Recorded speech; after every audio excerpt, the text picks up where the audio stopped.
Icon star Allu Arjun మొన్నటి వరకు silent గా ఉన్నాడు. ఇప్పుడు ఉన్నట్టుండి ఇచ్చి పడేశాడు. Mega fans versus Allu army అంటూ సోషల్ మీడియాలో ఓ మినీ డిజిటల్ యుద్ధం నడుస్తోంది. నచ్చితే వస్తా, నచ్చిన వాళ్ల కోసం వస్తా అన్న మాట మెగా వార్ కి కారణమై వారాలు గడుస్తోంది. ఇలాంటి టైంలో బన్నీ నుంచి ఊహించని అడుగు ముందుకు పడింది. ప్రజెంట్ పుష్ప 2 పెండింగ్ షూటింగ్ ని పూర్తి చేయడం తప్ప మరోవైపు కన్నెత్తి చూసే పరిస్థితి లేదు. అయినా ఐకాన్ స్టార్ అల్లు అర్జున్ రంగంలోకి దిగాడు. డిజిటల్ వార్ కి డోర్ వేయడం తనకి తెలుసని ప్రూవ్ చేశాడు.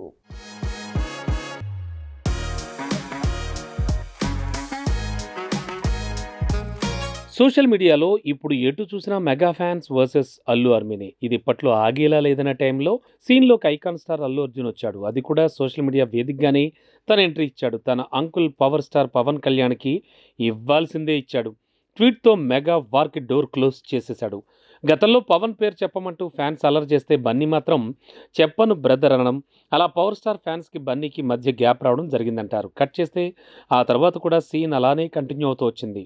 ఇక పుష్ప తర్వాత బన్నీ చాలా మారాడని, మెగా అండతో ఎదిగి ఇప్పుడు వాళ్ళనే లైట్ తీసుకుని నమ్మక ద్రోహం చేశాడనే కోణంలో మెగా ఫ్యాన్స్ అటాక్ చేస్తున్నారు.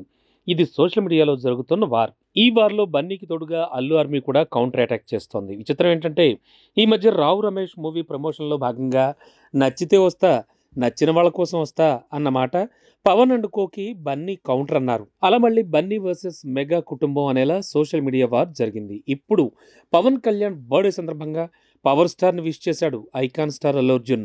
అంతే, మొత్తం లెక్కే మారిపోయింది. సింగిల్ ట్వీట్తో బయట వస్తున్న గాసిప్స్కి గేట్ వేసే ప్రయత్నం చేశాడు. నిజంగానే మెగా ఫ్యామిలీ అల్లు ఫ్యామిలీ మధ్య గ్యాప్ ఉందా, ఉంటే సోషల్ మీడియా వార్ రేంజ్లో ఉందా అనే ఎవరూ దగ్గరికి వెళ్ళి చూసింది లేదు. కానీ అప్పుడప్పుడు అకేషనల్గా మెగా హీరోల మాటలు, బన్నీ అండ్ కో స్టేట్మెంట్లు డీకోడ్ చేసి రెండు వర్గాల మధ్య దూరం పెరిగిందంటున్నారు. ఏదేమైనా పవన్ బర్త్డేకి బన్నీ ట్వీట్ చేయకపోతే అల్లు మెగా వార్ నిజమే అని అఫీషియల్గా రాజముద్ర పడినట్టే అయ్యేది.